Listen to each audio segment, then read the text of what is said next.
Hello everyone, नमस्ते सबैजनालाई। फेरि पनि स्वागत गर्न चाहन्छु मेरो युट्युब च्यानलमा। गत दिनहरूमा तपाईँहरूले रिपोर्टिङ भिडियोज हेर्नु भइरहेको छ र फर्स्टमा क्यालेन्डरलाई गरेको भिडियो देखाएको थियो भने मैले सेकेन्डमा स्टक रिपोर्टिङ गरेको थिएँ र आज पनि सिनेरिया रिपोर्टिङ गर्न गइरहेको छु। सिनेरेरिया हो के सो मेरो यो F1 सिडलिङ छ सिनेरेरियाको, एकदमै राम्रो ग्रोथ भइसकेको छ र यसमा प्रायः अब योबाट सिफ्टिङ गर्ने समय आइसकेको छ र मैले केही हदसम्म मैले गरिसकेको छु। यहाँनिर देख्न सक्नुहुन्छ, यहाँनिर मैले रिपोर्टिङ गरिसकेको छु 20वटा जस्तो। अनि अब सिनेरिया चाहिँ मैले कम्ती रोपेछु, सो 24 पट रहेको छ सिनेरिया रिपोर्टिङ गर्नु।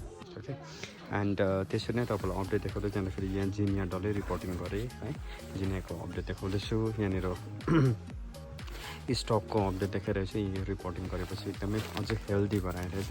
एन्ड क्यालेन्डुला चाहिँ इट्स अमेजिङ, एकदमै राम्रो भएर आइरहेछ क्यालेन्डुला चाहिँ। सो यसरी नै हामीले रिपोर्टिङको क्रम जारी छ र सिनेरियापछि हाम्रो स्याल्भिया गर्नुपर्ने छ है। यसको रिपोर्टिङको भिडियो देखाउनेछु तपाईँलाई। यहाँनिर त्यहाँबाट पिटुनिया रहेको छ अनि त्यसको लास्टमा चाहिँ म रेनकुलस गर्नेवाला छु हो। एन्ड त्यहाँबाट पनि अझै बाँकी छ, जस्तै हाम्रो पेलार्गोनियम पनि रिपोर्टिङ गर्नुपर्ने छ अनि धेरै कुराहरू रहेको छ। र किन म एक-एकवटा भिडियो देखाउँदैछु तपाईँलाई भन्दाखेरि चाहिँ किनकि म रिपोर्टिङ गर्दाखेरि अलिकति डिफ्रेन्सेस चलाइरहेको छु। ओके, डिफ्रेन्ट चलाइरहेको छु। र सिनेरियामा चाहिँ म ज्यादा मात्रामा के चलाउँछु भन्दाखेरि अलिकति माटोको मोल, जुन चाहिँ माटोको मोल भने चाहिँ यो पत्ताको मोल चाहिँ ज्यादा चलाउँछु, जुन चाहिँ मजाले पचेको छ। यहाँ देख्न सक्नुहुन्छ लास्टको कम्पेरिजनमा हामीले पचेको मोल ज्यादा चलाएको छौँ, यो पाकेको पत्ताको मोल ज्यादा चलाउँछौँ। अब यसमा गाईको मोल पनि अवश्य नै हामी हाल्नेछौँ। रिजन चाहिँ के हो भन्दाखेरि चाहिँ जुन चाहिँ हाम्रो स्टक या जिनिया हुन्छ र स्टक र जिनियाको चाहिँ, जस्तै यहाँनिर स्टक र जिनिया देख्न सक्नुहुन्छ।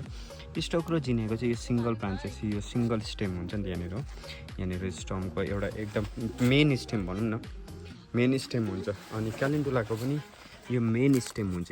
यो मेन स्टेम भएकोले गर्दाखेरि चाहिँ यसको जुन चाहिँ छ फर्स्ट मेन रुट चाहिँ सिधा गहिरो जान्छ, एकदमै डिप भएर पटभित्र जान्छ। वेयरएज अनि त्यहाँबाट चाहिँ सेकेन्डरी रुट मात्रै यसको डेभलप भएर वरिपरिको मलहरूमा छरिने गर्छ। सो जुन चाहिँ मेन रुट छ, प्राइमेरी रुट भनौँ, त्यो प्राइमेरी रुटले चाहिँ यो प्लान्टलाई होल्ड गर्ने काम गर्छ, एकदमै राम्रो होल्ड गर्छ हो। अन्त त्यत्तिकै अब त्यो विक हुँदैन भनौँ न। अब लाँदाखेरि जस्तै मैले यो मेन स्टेम भएकोले गर्दाखेरि राम्रोसँगले तपाईँले यसलाई होल्ड गर्नु पऱ्यो नि, एउटा स्टिक दिएर यसलाई के गर्नुसक्छ, बाँध्यो भने यो स्ट्रङ भइहाल्छ। बेसिकली यसको जुन चाहिँ यो रुट छ, यो स्टेमबाट मेन रुट गएको हुन्छ र मेन रुटबाट चाहिँ सेकेन्डरी रुट हुन्छ। सो मेन रुटको काम चाहिँ डिप जाने हो, ओह्रालो जाने हो। अनि सेकेन्डरी रुट चाहिँ के हुन्छ, छरिँदै गएर त्यो मोललाई यसले पक्रेर राख्छ। वेयरएज सिनेरियामा चाहिँ त्यस्तो केस हुँदैन। सिनेरियाको चाहिँ मेन ब्रान्च हुँदैन, मेन स्टेम हुँदैन। मेन स्टेम नभएकोले गर्दाखेरि चाहिँ सिनेरियाको चाहिँ रुट डाइरेक्ट डिप गरेर जाँदैन, एकदमै गहिरो भएर जाँदैन। के भन्छ, पहिल्यैदेखि स्प्रेड भएर जान्छ, फाइब्रस रुट भनेर भनिन्छ जसलाई होइन। सो मेनली यो सिनेरियाको चाहिँ फाइब्रस रुट भएकोले गर्दाखेरि यो तपाईँले यहाँ देख्न सक्नुहुन्छ, यो एकदमै त्यो फिक्स खाले स्ट्रङ खाले बस्दैन, यो हल्लिरहन्छ क्या यो मुनिको फेद। अन्त यो फेद हल्लिँदाखेरि यता ढल्क्यो भने जब बोर्ड गरम हुन्छ यो ढल्किँदा चुडिनु सक्छ। सो यसको जुन चाहिँ सेकेन्डरी रुट छ त्यो नै राम्रो डेभलप गराउनुपर्छ। अनि सेकेन्डरी रुट राम्रो डेभलप गर्नुको लागि चाहिँ के गर्नुपर्छ भन्दाखेरि तपाईँको मोल जति हल्का त्यति नै त्यो सेकेन्डरी रुट स्प्रेड भएर जान्छ अनि स्ट्रङ हुँदै जान्छ। सो त्यसले गर्दाखेरि चाहिँ हामी के गर्नुपर्छ, मोललाई हल्का राख्नुपर्छ र मोललाई हल्का राख्नुको लागि चाहिँ हामी ज्यादा मात्रामा हामी पत्ताको मोल चलाउँछौँ। ओके, सो बुझ्नुभयो होला होइन। अब रिपोर्टिङको पहिला यसलाई खेलाउँ, त्यहाँबाट रिपोर्टिङको भिडियो हेरौँ। ओके, सो मैले यहाँ मोल खेलाइसकेँ, एकदमै राम्रो मोल रहेछ हो, रहेछ। अन्त यो मोलमा त खासमा अब जिरेनियमको कटिङ राम्रो सर्छ, बट अहिले अब सिनेरिया पनि इम्पोर्टेन्ट हो। सो त्यसले गर्दाखेरि यो पत्ताको मोल चाहिँ एकदमै खेलाइसक्यो, एकदमै राम्रो मोल रहेछ। अब यसमा चाहिँ हामी गाईको मोल मिसाउँछौँ अलिकति मात्रामा। ओके, 4 भागमा मैले 4 भाग पत्ताको मोल लगाएँ भने मैले 1 भाग जस्तो चाहिँ मैले गाईको मोल चलाएको छु। अनि गाईको मोलमा यदि खुम्ले छ अर्थवर्म छ, यानि कि गडेला छ भने चाहिँ यो चाहिँ अब एकदमै हेल्दी मान्न सकिन्छ, किनकि यसको मतलब चाहिँ के हो भन्दाखेरि यो यसमा माइक्रोब्स छ है र यसले गर्दाखेरि यो एकदमै हेल्दी हो अर्ग्यानिक हो भनेर चिन्न सकिन्छ। यदि यसमा गदौला छैन भने चाहिँ त्यो एकदमै राम्रो कुरो चाहिँ होइन, किनभने गदौला हुनुको अर्थ यो के हो भन्दाखेरि चाहिँ एकदमै रासायनिक पदार्थदेखि टाढो छ भनेको। ओके, सो लेट्स डु अब यसलाई मिक्सिङ गरौँ। ओके, देन मिक्सिङ गरिसकेपछि चाहिँ हामी यसलाई पटिङ गर्ने काम गरौँ। सो मैले यहाँनिर मल फिटिसकेँ। मैले किन भन्नाले 4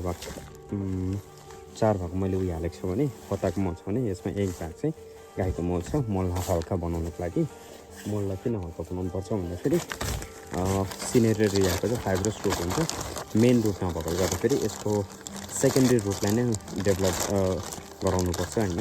अनि यदि सेकेन्डरी रुट राम्रो डेभलप भएको छैन भने पछि गएर पल्टकै जब प्लान्ट बढ्छ त्यो पल्टिने बित्तिकै टक्कै भाँचिन्छ, मतलब जडा छुट्दै जान्छ। जडा छुटेपछि त्यसको जुन चाहिँ ग्रोथ या फ्लावरिङ छ त्यसमा ह्याम्पर गर्छ। सो रिपोर्टिङको प्रोसेस त तपाईँलाई थाहा भएकै कुरो हो, म जहिले पनि त्यही गर्छु। 3 इन्चदेखि कतिमा लाउँदैछु मैले 3 इन्चदेखि 6 इन्चमा लाउँदैछु। ओके, सो यहाँ देख्न सक्नुहुन्छ यो 3 इन्च छ, यसको लागि निकालौँ।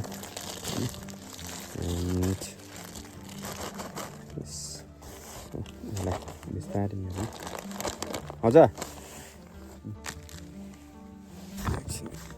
त्यसो तपाईँलाई प्रोसेस थाहा भयो के हो। बिस्तारै पटबाट निकाल्ने अनि चारपट्टिबाट मल हाल्ने, अनि यो जरुरी पनि छ।